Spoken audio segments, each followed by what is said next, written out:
16 मार्च को गिलगित बल्तिस्तान का शहर सकर्दू 4.6 शिद्दत के ज़लज़ले से लरज़ उठा, जो 2005 में आज़ाद कश्मीर में आने वाले 7.6 रेक्टर स्केल के ज़लज़ले जैसा शदीद तो नहीं था, मगर इसने गिलगित बल्तिस्तान में नाकिस इंफ्रास्ट्रक्चर का पोल ज़रूर खोल दिया।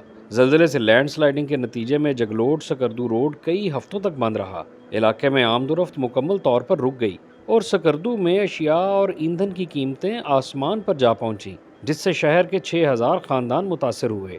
लैंड स्लाइडिंग से आब पाशी के 36 ज़राए, 8 link road, 12 water supply channel और मोबाइल फ़ोन टावर्स भी मुतासर हुए। एक हफ्ते तक बंद रहने के बाद 25 मार्च को सकर्दू रोड खोल दिया गया। ये एक बड़े ख़तरे की छोटी सी झलक थी।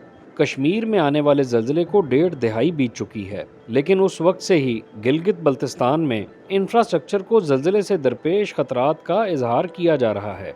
इसी इलाके में दयामीर भाषा डैम की तामीर भी ज़ोरों शोर से जारी है। सवाल पैदा होता है, क्या ज़लज़लों की फॉल्ट लाइन पर मौजूद इलाके में इस बड़े डैम का मंसूबा महफूज साबित होगा?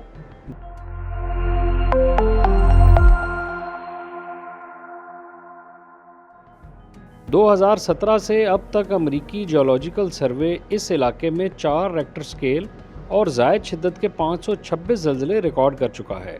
औसतन ये सालाना 100 ज़लज़ले बनते हैं। दयामीर भाषा डैम को पाकिस्तान में पानी और बिजली के मसाइल के हल के तौर पर पेश किया जा रहा है, लेकिन रोज़नामा डॉन में शाया एक रिपोर्ट में ज़लज़ला माहिरीन की जानिब से इस डैम के डिज़ाइन में मसाइल की जानिब इशारा किया गया है। मई 2020 में दी न्यूज़ में शाया होने वाले एक मजमून में वाटर रिसोर्सेज काउंसिल के कंसल्टेंट इंजीनियर सलमान नजीब खान ने सवाल उठाया कि पाकिस्तान दुनिया का बुलंद तरीन ruler compacted concrete RCC dam क्यों बनाने जा रहा है, वो भी एक ऐसे इलाके में जो ज़लज़लों का एक्टिव जोन कहलाता है। मजमून में मज़ीद कहा गया कि 1984 में जब पहली बार दयामीर भाषा डैम का खाका पेश हुआ था, तो इसका ढांचा लचकदार बनाने की तजवीज़ दी गई थी, जो कराक्रम रेंज के पहाड़ों के गैर मुतवक्कापन को सह सके। मगर बाद में जनरल मुशर्रफ की हुकूमत ने डिज़ाइन में तब्दीलियाँ की और ढांचा सख्त बनाने और ऊंचाई में 300 फुट इजाफा करने की मंजूरी दी। इस फैसले ने माहिरीन को परेशान कर दिया, क्योंकि इस खित्ते में पहले कभी इतनी बुलंदी पर कोई RCC डैम तामीर नहीं किया गया। सलमान नजीब का कहना था कि खुदा न खास्ता अगर ज़लज़ले से ये डैम अपनी मजवज़ा ऊंचाई यानी 908 फुट से टूट गया, तो ये किसी हाइड्रोजन बम की तरह तबाही फैलाएगा और इसका 80 करोड़ एकड़ फीट पानी दरियाए सिंध पर सखर तक हर चीज़ को बहा ले जाएगा। सलमान नजीब ने अपने मजमून में एक ख़त का हवाला भी दिया है, जो जनरल गुलाम सफदर भट्ट ने जनरल मुशर्रफ को लिखकर भाषा डैम पर ज़लज़ले के असरात के हवाले से अपने खदशात का इजहार किया था। उन्होंने लिखा था कि अगर डैम टूटा तो ये दरियाए सिंध पर तरबेला समेत तमाम बेराजों को बहा ले जाएगा, जिससे हम दोबारा पत्थर के दौर में चले जाएंगे। हमने इसी सूरत हाल का जायज़ा लिया है कि दयामीर भाषा डैम की ख़तरे से खाली तामीर कैसे मुमकिन है। अगरचे पाकिस्तान ने 2005 के ज़लज़ले के बाद इमारतों की तामीर के हवाले से क़वायद-ओ-ज़वाबित में तब्दीलियाँ की हैं, मगर असल मसला अमल दरामद का है। हालिया ज़लज़ले में तबाह होने वाले जगलोट सकर्दू रोड का कुछ अरसा कबल ही इफ्तिताह हुआ था, ताहम गैर मेयारी काम का पोल खुल चुका है, जो ज़लज़ले की फॉल्ट लाइन पर मौजूद इस इलाके का सबसे बड़ा मसला है। इसी तरह रिहायशी इमारात के लिए गैर मेयारी मटीरियल का इस्तेमाल और गुंजान आबादी के भी मसाइल हैं, जिससे ज़लज़ले की सूरत में जानी और माली नुकसान का तनासुब बढ़ जाता है। International journal of disaster risk sciences की रिपोर्ट के मुताबिक ज़लज़ले से होने वाले अमवात में से 3/4 का ताल्लुक तरक्की पजीर ममालिक के साथ है, जहां अर्बनाइजेशन की शरह 20% से 60% के दरमियान है। पाकिस्तान में अर्बनाइजेशन की शरह 37% है। इसलिए ज़लज़ले आबादी के बड़े हिस्से के लिए मोहलिक साबित हो सकते हैं, और फिर यहाँ ज़लज़ले के ख़िलाफ़ मुज़ाहमत करने वाला इंफ्रास्ट्रक्चर भी तामीर नहीं किया जाता। दयामीर भाषा डैम पर काफ़ी काम हो चुका है, लेकिन ये जितना अहम और बड़ा मंसूबा है, उतना ही बड़ा ख़तरा इस डैम को ज़लज़ले से मुतासर होकर तबाही फैलने का है। डॉन में अपने एक मजमून में पाकिस्तानी नियाद अमरीकी इंजीनियर सैफ हुसैन ने लिखा कि दयामीर के खित्ते में आने वाले हालिया ज़लज़ले से हमें उन ख़तरात का इशारा मिलता है जो इस डैम को लाहक हो सकते हैं। उन्होंने डैम के डिज़ाइन पर किसी गैर जानिबदार इदारे से नज़रसानी करवाने की तजवीज़ दी है।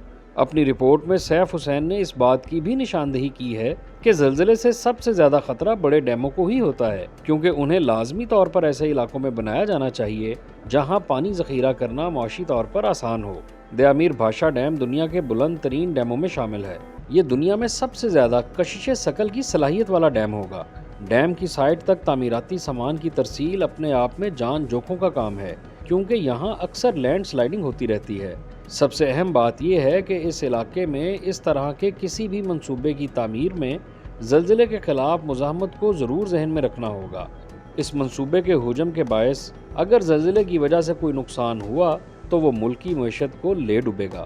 اس کے علاوہ آس پاس قائم ہونے والی آبادیاں بھی زلزلے کے خطرے سے دوچار رہیں گی۔ ڈیموں کی تعمیر اعلیٰ ترین معیار کے میٹیریل کے متقاضی ہے، جسے حکومت کی مکمل توجہ درکار ہے۔ لہٰذا حکومت اس ذمہ داری کو کسی نا تجربہ کار ٹھیکیدار کے کاندھوں پر ڈالنے کا خطرہ مول نہیں لے سکتی۔ ماضی میں وابڈا کی جانب سے دیامیر بھاشا ڈیم کو لاحق خطرات کے حوالے سے سوالات کے جوابات بھی دیے جا چکے ہیں۔ وابڈا نے 2005 میں آنے والے زلزلے کے نتیجے میں ڈیم کی سائٹ پر زمین کے لرزنے کی شدت کو رسک ویلیو بنایا ہوا ہے، جو کہ غلط ہے، کیونکہ 2005 کا زلزلہ ڈیم سائٹ سے سینکڑوں میل دور کشمیر میں آیا تھا۔ ڈیم کو محفوظ بنانے کے لیے ضروری ہے کہ اس کا ڈیزائن کسی قریبی مقام پر آنے والے زلزلے کی شدت کو سامنے رکھ کر بنایا جائے۔ یہ اس لیے بھی اہم ہے کیونکہ ڈیم کی تعمیر والے علاقے اور وہاں موجود زلزلہ فالٹ لائن سے متعلق زیادہ معلومات دستیاب نہیں ہیں۔ جیولوجیکل سروے آف پاکستان کی رپورٹ میں بھی اسی جانب اشارہ کیا گیا ہے کہ فالٹ لائنز پر زمین کی حرکت کی سمت کا کوئی اندازہ نہیں ہے، کیونکہ گلوبل نیویگیشن سیٹلائٹ سسٹم اور زلزلے کا فوکل میکانزم ڈیٹا ہی موجود نہیں۔ جیولوجیکل سروے آف پاکستان کی سفارشات میں کہا گیا ہے کہ ڈیٹا کی عدم موجودگی کی وجہ سے ماہرین مزید تحقیق اور تفصیلی سفارشات پر کام کر رہے ہیں۔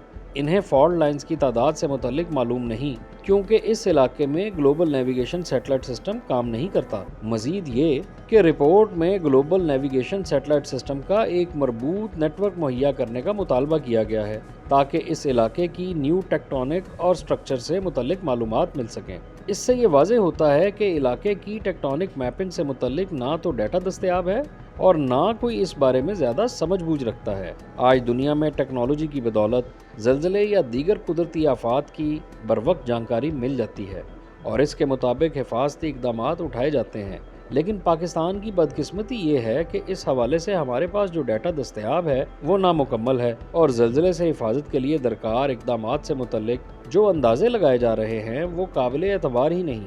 دیامیر بھاشا ڈیم کے علاقے میں زلزلے کے حوالے سے وابڈا نے جو اندازے لگا رکھے ہیں ان کا بنیاد 2005 کا زلزلہ ہے۔ اگرچہ وابڈا کا کہنا ہے کہ اس نے 2002 میں ڈیم سائٹ پر 2 ایکسیلروگراف لگائے تھے۔